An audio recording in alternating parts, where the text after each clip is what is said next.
আসসালামু আলাইকুম এভরিওয়ান, সবাই কেমন আছেন? সামনেই রমজানের ঈদ। আজ আমি আপনাদের সঙ্গে শেয়ার করব ঘিয়া ভাজা লাচ্ছা সিমাই।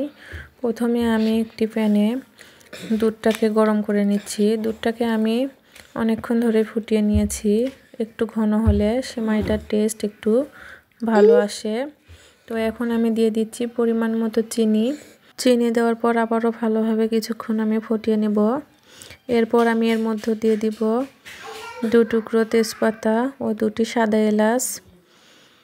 স্মেলটা দুধের মধ্যে এসে গেলে আমি এগুলোকে ছাঁকনির সাহায্যে তুলে নিব। তো আমি তেজপাতা ও এলাচটাকে দিয়ে দিয়েছি। এখন আমি তেজপাতা ও এলাচটাকে তুলে নিচ্ছি। এখানে আমি কিছু বাদাম নিয়েছি, কিশমিশ, কাঠবাদাম, কাজু বাদাম, চীনাবাদাম দিয়ে দিলাম। এর মধ্যে সিমাই দিয়ে জাস্ট একটা বলক দিয়েই ওপরে কিছু বাদাম ছড়িয়ে নামিয়ে নিলেই রেডি মজাদার সিমাই।